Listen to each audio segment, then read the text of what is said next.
From my experience, I can say that the PNP is the biggest crime group in this country. Nag-usap kami ni Chief PNP, Bato de la Rosa, nung sinabi ko kanina na that's the time, first time na ako napaluha, na kaharap ko siya, na sinabihan ko, bakit sir, sinali niyo ako sir? Anong kasalanan ko? Very disappointed for me, disappointment in my career, nasabihan ka ng Chief PNP mo na, hindi kita tao, Job, ang tao ko si Albert, pero sinong pakinggan ko? Colonel, medyo mabigat din itong statement na ito.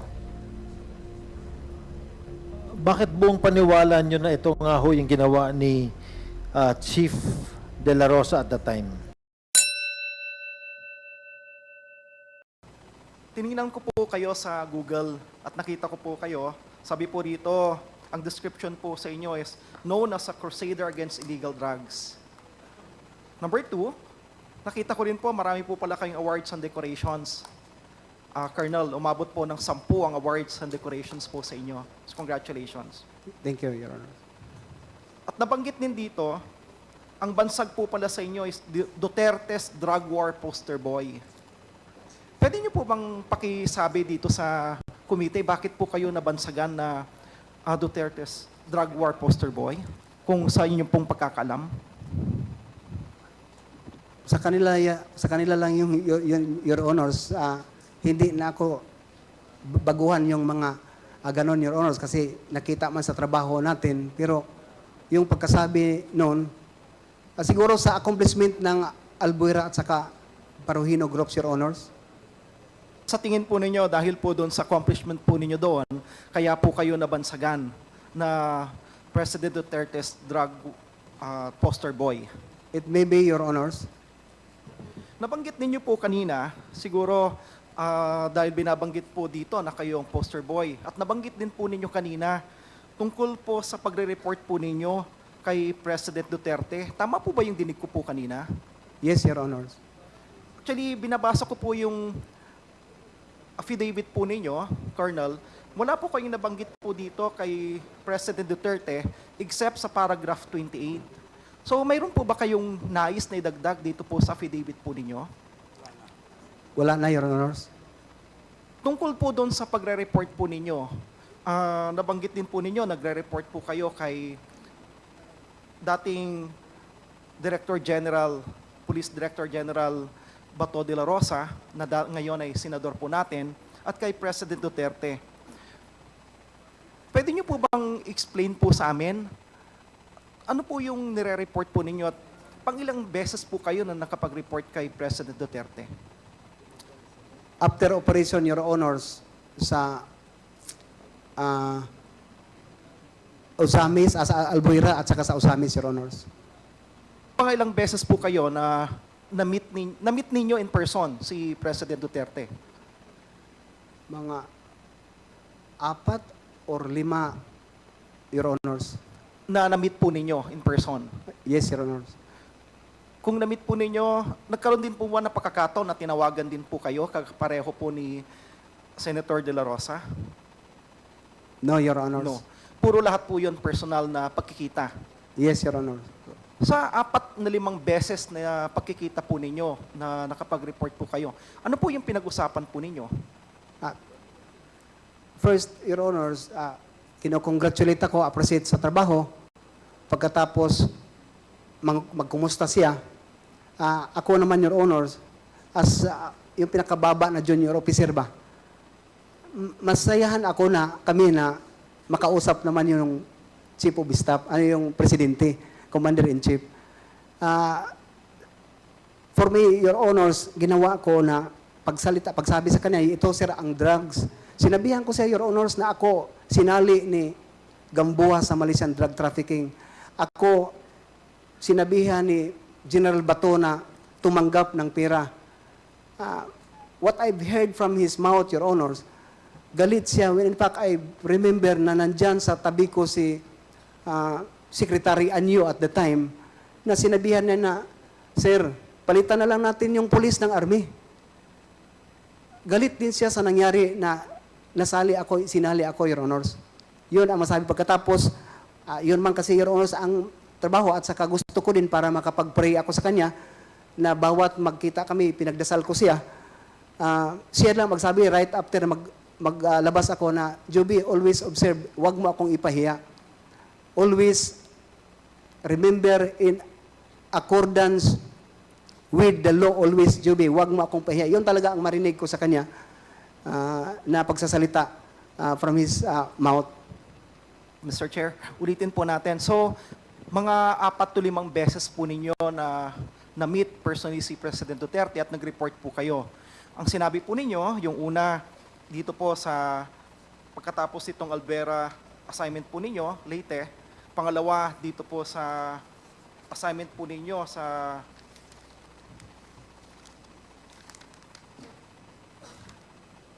Usamis. Ano pa po yung ibang insidente na nakapag-report po kayo o nag-report kayo mismo kay Presidente?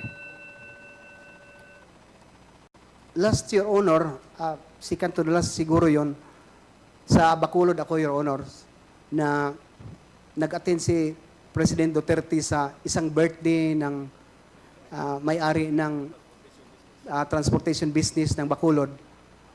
Pinapapunta ko sa hotel na inistihan ni President. Nagtanong lang siya, Your Honors, na kumusta ang Bacolod? So, sinabihan ko, sir, report ako, Your Honors, na ngayon, sir, nahuli natin, papunta na tayo doon sa Negros Oriental. Wala pala, ang source pala, hindi pala galing dito sa Bacolod. Pagkatapos, walang problema, sir, ang Bacolod. Doon ko marinig sa kanya, Your Honors, na nagsabi siya na itrace mo, Juby, yung si isang nasa watch list na may resort ng Bacolod. So sinabihan ko siya kagad, sir, politika yon na BI na background ko yon siya. Hindi yung kasali sa list. At the time, Your Honors, tinawagan niya si Senator Bongo doon sa harap pagkatapos pinasabihan na tawagan ang PDEA na i-clear itong tao na to na politika lang. So that's the second to the last, I think, na nagkausap kami ni President Duterte, Your Honors. Okay, salamat, Mr. Chairman. Dito po sa paragraph 26, sinabi po ninyo dito sa bandang dulo, at this time, I was really morally convinced I had to implement Chief Bato's direct order in his 2017 phone call, which is to eliminate them. Eliminate them, sino yung tinutukoy po ninyo dito? In Chief Bato's words, wag tangon sila. Sino po yung eliminate them? Sino yung them dito? Yung member ng drug syndicate, Your Honor, yung Paruhinog Groups, Your Honor. Paruhino Group. Does this mean to say, kasi pagdating po sa 26, paragraph 26, sinabi po ninyo dito, Mr. Chair, sabi po niya dito, while the CIDG was the applicant, the search was conducted jointly, etc., etc. Then tumuloy po rito sa bandang dulo ng paragraph, we enforced them through a simultaneous search around 2 a.m. of July 30, 2017, a Sunday. 16 people were killed in these police operations, including Mayor Paruhinog and his wife. Does this mean to say, kasi continuous yung ano po ninyo, although magkaibang paragraph, pero konektado yung pag-intindi po ninyo that you were convinced na kailangan yung implement yung Chief Bato's direct order to eliminate them. Doon sa paragraph 16, paragraph 26, na 16 yung namatay. So yung po bang binabanggit po ninyo doon sa 25, it's a direct understanding ninyo doon sa order. Kaya umabot po sa next paragraph, 16 po yung namatay. So kasali yun, Your Honors. Pero that is a simultaneous implementation of search warrant. 6 na 6 warrants, Your Honor, sa siblings at sa kapamilya ni Aldong Paruhinog. Pero gusto ko maintindihan po, Mr. Chair, yung kanilang kaisipan. So ibig sabihin po, dahil yun po yung intindi po ninyo, so how do you feel na may 16 na namatay? That is resulted, Your Honors, Mr. Chair, sa pag-implement ng search warrant na sila, kami na mga implementor ng search warrant, depensa talaga sa sarili because they have also fully armed ang grupo ni Paruhinog when implemented the search warrant. So ano po yung tingin po ninyo doon sa 16 na namatay? So they are considered necessary doon sa pag-implement po nung order po na ini-implement po ninyo? It will become necessary, Your Honors, because yung area na madilim, pagkatapos putukan, it becomes now the collateral damage, Your Honor. Pag putukan kasi, kung saan lang yung putok, saan lang ang makapag-risba kami, yun talaga, hindi namin tinignan kung may ano pa dyan. Kasi walang ilaw, madilim ang lugar at the time, Your Honors. So, yung tingin po ninyo sa kanila, itong mga namatay po na 16 are collateral damage. Doon po sa implementation po, and this is consistent nung in-implement po ninyo ito, doon sa tinatawag po natin na war on drugs. Tama ho ba? It may be ganon, Your Honors. Kindly wind up, Congressman Salo. Thank you, Mr. Chair. Dito po, binabanggit po ninyo may reward system. Dito po sa paragraph 28, nung minute po kayo ni Chief Batuan, President Duterte arrived shortly thereafter to congratulate our unit for the successful raid. Ano po yung sinabi pa po sa inyo, kung malala po ninyo? Nag-congratulate lang, Your Honors, na salamat na accomplish yung sa accomplishment mo. Pagkatapos, ganun lang, binigyan ng plaque of appreciation at saka may schedule na kami na natanggap sa Krami, Your Honors, following weeks or months na nangyari. Binabanggit din po ninyo, panghuli, Mr. Chair, na mayroong reward system. Kayo po ba nakatanggap din, yung kayo mismo personally, o yung mga kasama po ninyo doon sa unit, ng any reward for the neutralization itong Paruhinog group? Sorry to inform Your Honors na yung natanggap ko, matandaan ko lang, yung kay Mayor Aldong Paruhinog na buhay pa siya na nag-reward ng 600,000 sa mga nahuli namin na malaking drug poser ng Ozamis. Po ang nag-reward, Mr. Si Chair? Mayor Paruhinog, Your Honors. Si Mayor Paruhinog. Sila kayo po yung binigyan yung unit po ninyo ng 600,000. Yes, Your Honors. Para saan po yung nagamit po yung 600,000 po na yun? Sa mga nahuli na mga malaking drug poser ng Ozamis, Your Honors. Salamat po, Mr. Chair. Wala na po akong Thank you, tatanong. Congressman Salo. Let me remind the members that we still have another witness that we will present before the committee. So, kindly shorten our questions directed to Colonel Jovi Espinido. So, the next to interpolate is Congresswoman Sia Alonto Adyong. You're recognized. Thank you. Thank you, Mr. Chair. Mayong hapon, Colonel. May hapon, sir. Mayong hapon. Nais ko lang balikan po. Tanungin kita doon sa laysay mo on paragraph 7. And this is a portion of the affidavit under paragraph 7 na gusto kong i-quote. I was able to read these affidavits together with the logbook. Ito, you're mentioning about the Payola system, yung payment, no? Yung binabayad ng mga protectors dito sa page 7. At sinabi mo, I was able to read the affidavits together with the logbook that was enclosed with a copy of clear checks in the name of PNP officials. As such, I have learned that top PNP officials were receiving money from the Espinosa. And you were, after that, turned over this logbook, copies of the clear checks and affidavits with Police Brigadier General Francisco Imburon, then the PNP Provincial Director of Leyte. Alam niyo po kung nung nangyari after you turned over these logbooks, ano po yung naging action? Na-dismiss lahat, Your Honors, ang na-file natin ng mga officers. Na-dismiss lahat? Yes, Your Honors. Naka-duty sila, balik silang duty. So ibig sabihin, merong ginawang investigation, meron pong case na na-file dito sa mga listahan ng mga pangalan and eventually na-cleared. Yes, Your Honors. Okay. Ilang months pa ho ba nila ginawa yung mga investigation na ito? Nag-file ako ng November of 2016, Your Honors.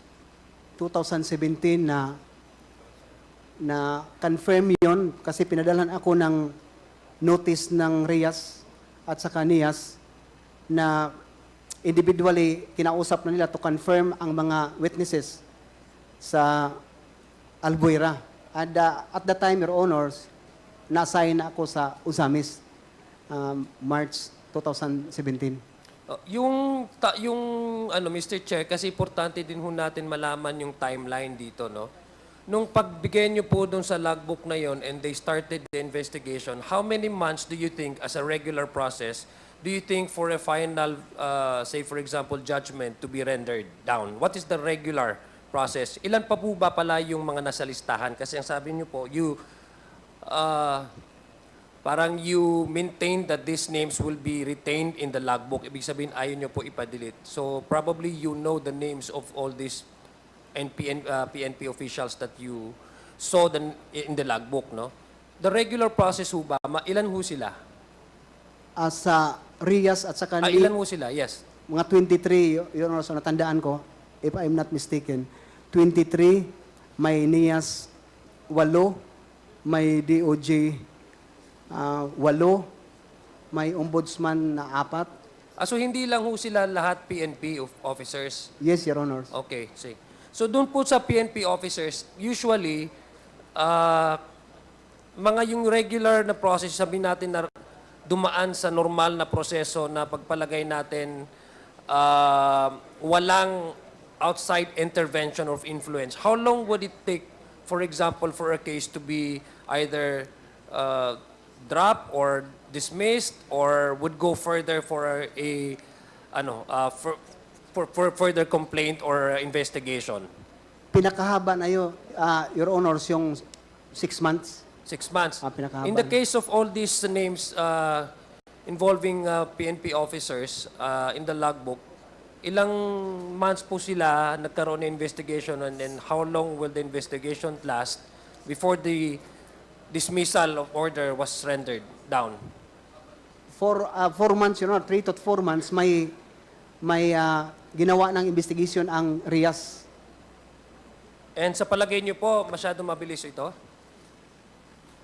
At the time, Your Honors, mabilis. Okay.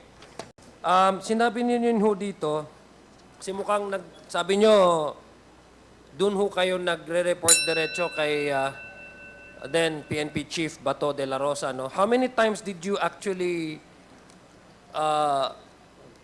go to the Chief PNP to report a certain assignment?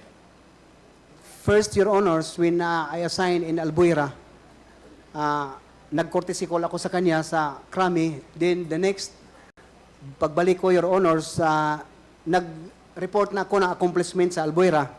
Pangalawa. Pangatlo, sa Usamis ako, Your Honors, nung kasagsagana ng assignment ko sa Usamis, March, April. 3 lang beses, Your Honors, na nakapagpunta ako sa Krami.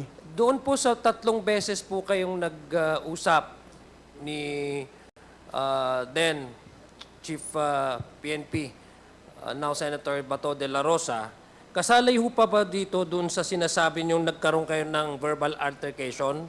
Nung nagkaaway or nagkaroon ng argument kayo ni certain Senior Superintendent Albert Ferro? Yes, Your Honors. Kasama po doon sa pangatlong pag-uusap ninyo? Pangalawa, Your Honors. Doon pangalawa. Yung nag-usap po kayo regarding doon sa pagkaroon kayo ng parang sagutan. Kasi nga, according sa paragraph 16 ng iyong affidavit, ang sinasabi parang in-involve kayo doon sa nagre-receive kayo as one of the police protectors ng mga drug, no? And you said na hindi totoo, so nagkaroon kayo ng altercation, nagkaroon kayo ng verbal Hindi ho nyo ba na-mention kay Chief PNP na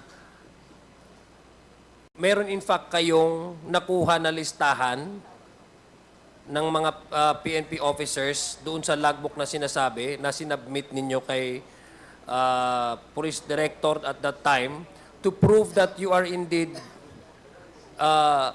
not part of any payola system or receiving any money as an evidence that you are really in fact an honest policeman. Have you ever thought of maybe, kasi parati kayong nagkakaroon ng connection with GFP, doon kayo diretso kung nag-re-report, have you ever thought of maybe also informing the Chief PNP that you have had in your possession a list of the PNP payola system,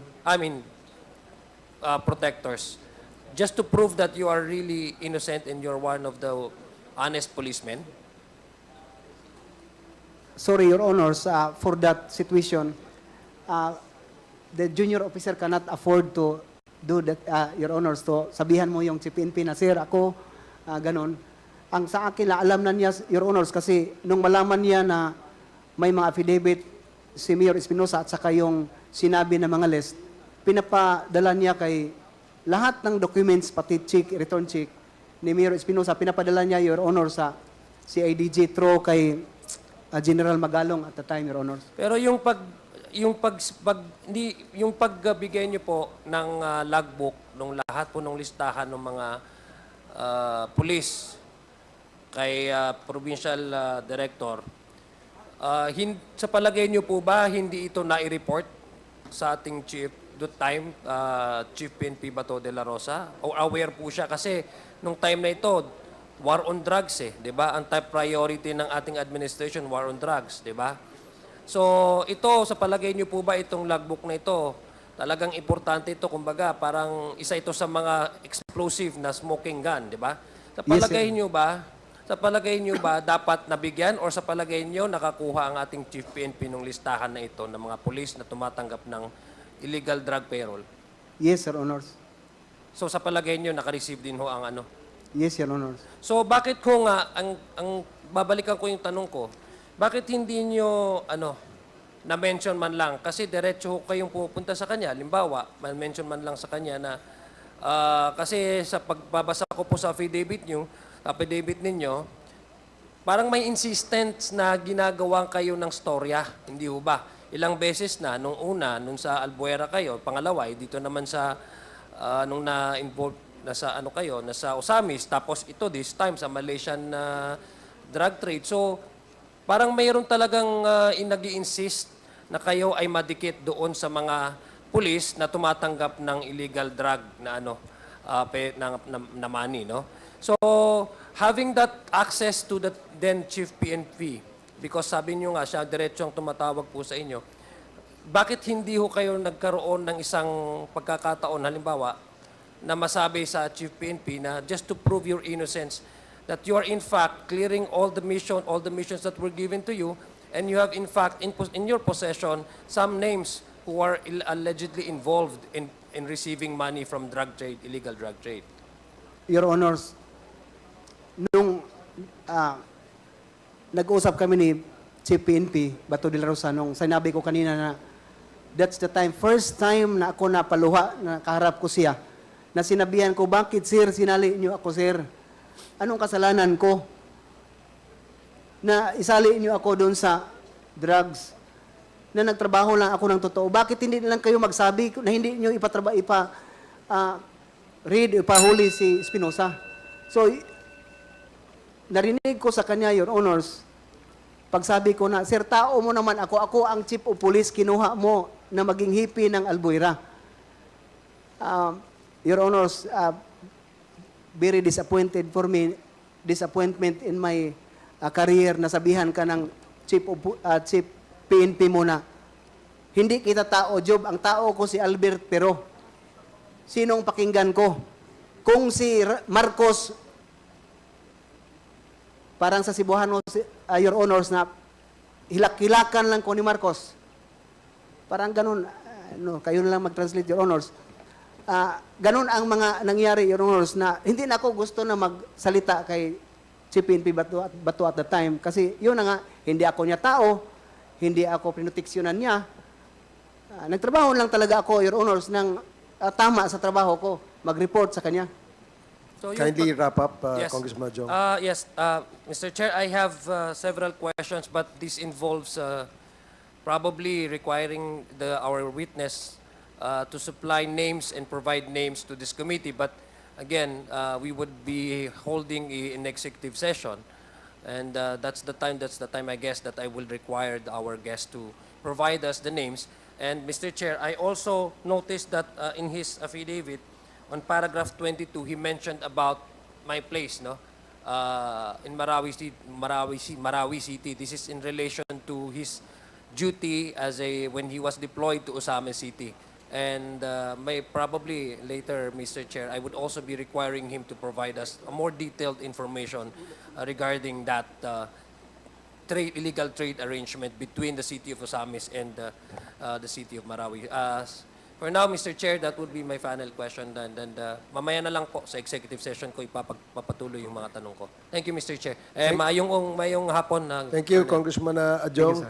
Let me again remind the members that we still have another witness that is equally important for our topic for today, the extrajudicial killings. And copies of the affidavits of the next witness have already been distributed to the members. Kindly refer to that later. But to complete the list of interpellators for our resource person today, the next to interpellate is Congresswoman Franz Castro, and then Congressman Richard Gomez, and then Congressman Serge Dagook, and a short manifestation by Congressman Dan Fernandez, short manifestation by Congressman Paduano, and then a little recap from Congressman Acop, and then we proceed to the next witness. Congresswoman Franz Castro, you are recognized. You have 5 minutes. Thank you, Mr. Chair. Konti lang po ito, no? Tungkol dito sa drug war. So, bilang isa sa Colonel, bilang pong isa sa pinakamataas na isa sa mga matataas na opisyal ng PNP, at dahil kayo rin po ay na-involved, no, dito sa drug war ni dating Presidente Duterte. So masasabi niyo po ba na itong drug war ni Presidente Duterte ay gera ng mga drug lords? Siguro, ma'am, ganun. Well, Obvious sa na gera ano. ng mga drug lords, ang mga naapektuhan ay libo-libong mga kababayan o mga inosente rin. O kung mga user man yan, mga medical cases, mga drug pusher yan, may problema sa economics and medical mental health.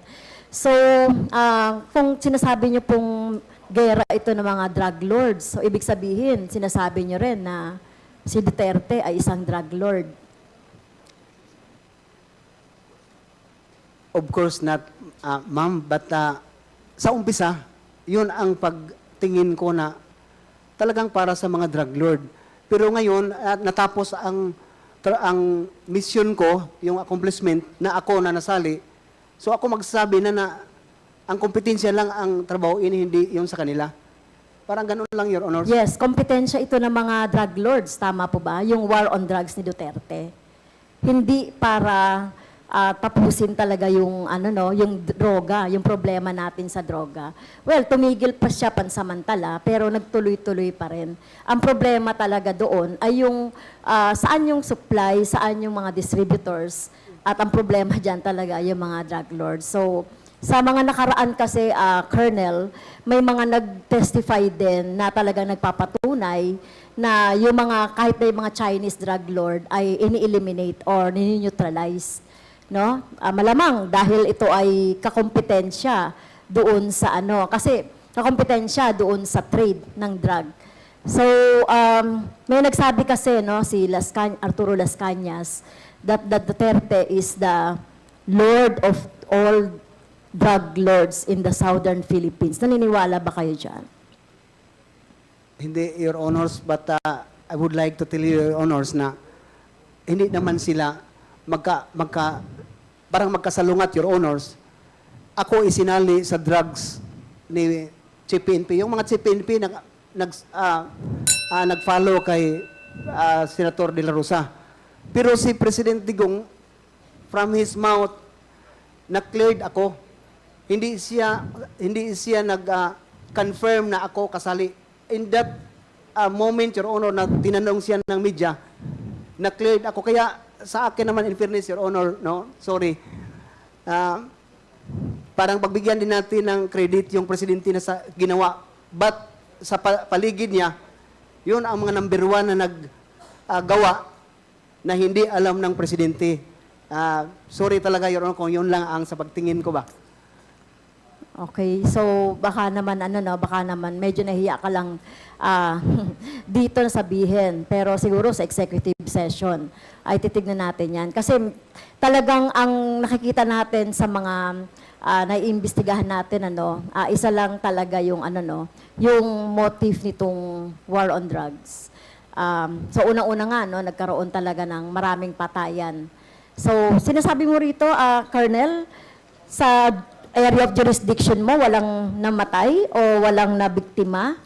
Ito, yung line, sinasabi ninyo na walang nabiktima doon sa inyong, sa inyong area of jurisdiction. Yes, Your Honor, sa Albuera, walang namatay sa illegal drugs operation. Ang namatay doon, Your Honors, yung mga security ni Kerwin sa illegal possession of firearms kasi fully armed sila. Wala ding nahuli na akuha na drugs. They are all fully armed, long firearms na mga security ni Kerwin for my 1 week in Albuera. Pero sa drug operation, Your Honors, even in Bacolod, ni isa, Your Honors, na may patay sa possession of firearms or sa drugs na operation. So, sa area of jurisdiction nyo, that time walang namatay Yes, Your na Honor. mga biktima. Yes, Your Honor. Yung, okay, sigurado po kayo doon. Yes, Your Honor. Okay?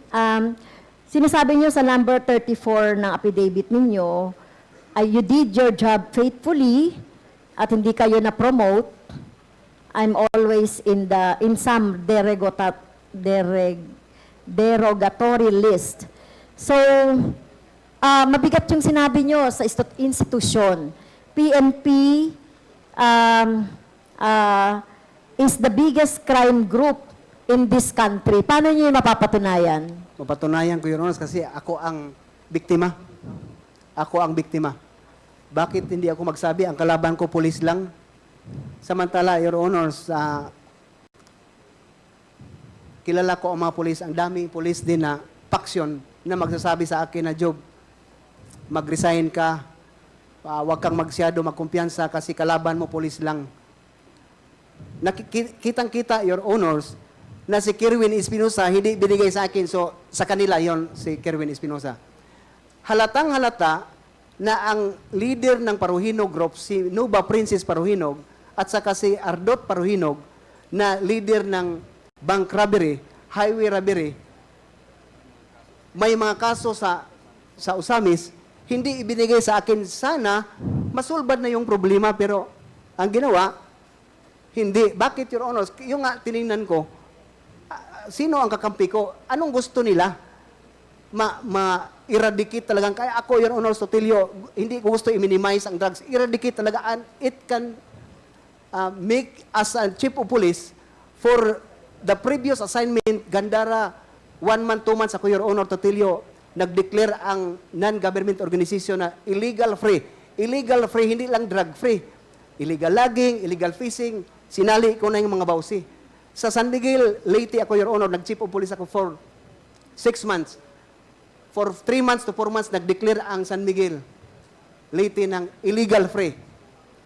Kung saan ako, Your Honor, illegal free. Bakit hindi magawa ng police hanggang ngayon mayroon ang drugs?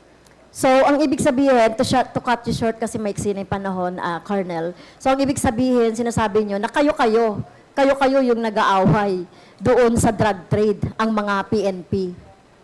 Tama ba? It may be, Your Honors. So, yung mga drug lords na hindi naman PNP ay protector nyo or ibig sabihin kasama dito sa mga syndicate ng mga PNP officials na kasama po dito sa drug war? It may be, Your Honors. Okay. So siguro, Mr. Chair, yung mga pangalan, doon na lang sa executive session na lang natin. Thank you, Mr. Chair. Thank you, Congresswoman Franz Castro. The next to interpolate is Congressman Richard Gomez. You're recognized. Our Vice Chair of the Committee on Dangerous Drugs. Thank you, Mr. Chair. Mr. Chair, my inquiry today will be based on the documents submitted by Lieutenant Colonel Jovis Penido. This was submitted to this committee. Now, if ever there are sensitive questions that would incriminate him, maybe I can ask when we get into executive session, Mr. Chair. Good afternoon, Lieutenant Colonel Penido. Good afternoon, sir. Meron ho ba kayong copy ng affidavit na binigay niyo sa amin? Yes, Your Honors. Can you please take a look at the first page, number 4. Pakibasa niyo nga ho sa akin yung second sentence niyo on your assignment sa Albuera. Number 4. I was supposedly the only one capable of disbanding the Kerwin Espinosa drug group operating from that area. Okay. And then sa number 5, Lieutenant Colonel Espinido, pakibasa nyo nga rin po yung first sentence nung number 5. Soon after, I received a formal order from Camp Crami assigning me as Chief of Police, COP of Albuera, Your Honors.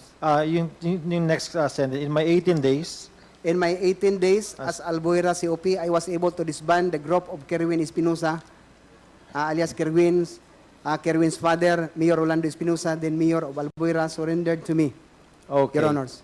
Thank you. Lieutenant Colonel Espinido, alam niyo ho ba kung nasaan si Kerwin Espinosa ngayon? Nandiyan na sa Albuera, Your Honors. Alam niyo ho ba kung na-disband na yung grupo niya? Hindi, Your Honors. Hindi pa na-disband yung grupo niya. Sa ngayon, Your Honors, So, ang buong paniwala ninyo is nag-ooperate pa rin siya? yes, Your Honors. Okay. Sa number 10, on page 2, pakibasa nyo nga, Colonel Espinido, yung number 10, first sentence.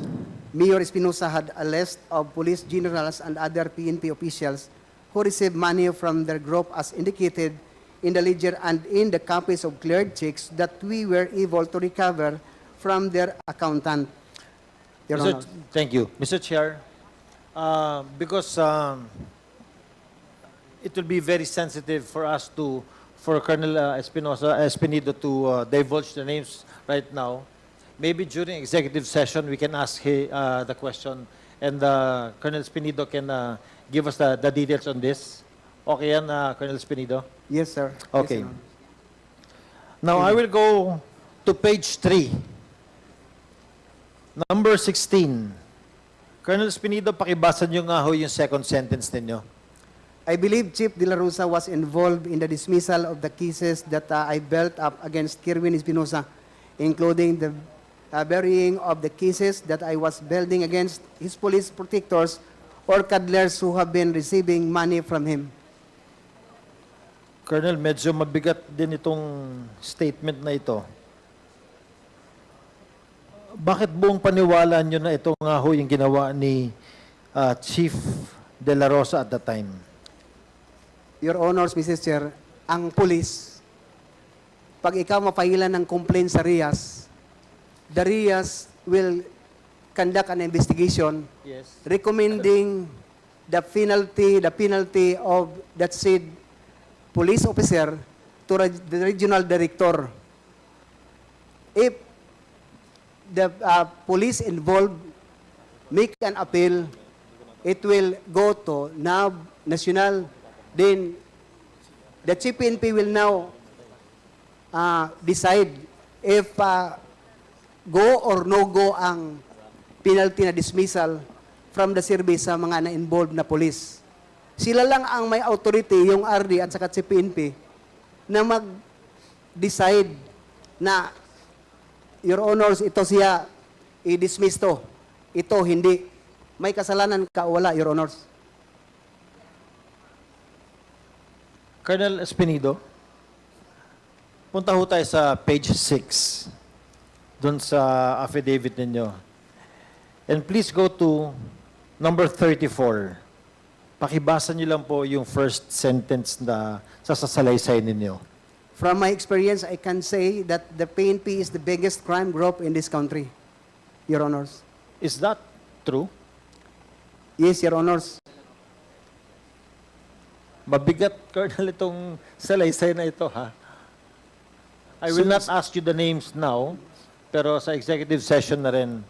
Are you saying all of this because malapit na po kayo mag-retire sa serbisyo? Yes, Your Honors. And you seem to be so displeased. Hindi ho kayo naging masaya sa mga panghitabo ba? Sa mga pangyayari? Yes, Your Honors. What do you plan to do upon retirement? Ano ang gusto ninyong gawin for your community, sa simbahan ninyo, for your people? To continue siguro, Your Honor, sa pag-evangelist. Tapos na ako sa trabaho as a public servant, then yun naman ang sa Panginoon ko. Because in Matthew chapter 6, verse 33, it says that, seek ye first the kingdom of God and His righteousness, and all of these things shall be added unto you. Yun ang gawin ko, Your Honors, if God's will. Mag-missionary lang. Colonel Espinido, do you honestly believe na hanggang ngayon malaki pa rin ang problema ng drugs natin sa probinsya natin sa Leyte? Sa Leyte ngayon, Your Honors, because Kerwin Espinosa is bumalik na. Yes. Bumalik na naman, Your Honors. Paano Very obvious. kasi magkaubanda sa atong probinsya? Ang atong speaker nasad sa atong probinsya. What do you think is the best thing that can be done para mabawasan ang problema ng drugs doon sa probinsya natin? Your Honors, ang pulis lang talaga ang magsulba sa lahat ng problema. Walang kasali, hindi kasali ang mga elected officials. Only the police because we have the power mandated by laws to implement the law without fear or favor. That is our mission, to maintain and prevent, to serve and protect. Yun lang sana, Your Honors, ang police. Isinasabuhay yung mission at saka yung core values na pro-God, God-fearing, hindi tumatanggap ng pera. Matapos yung problema ng drugs, Your Honors, in Leyte. Thank you, Colonel Espinido. Thank you, sir. Mr. Chair, I end my inquiry in this committee. Hopefully,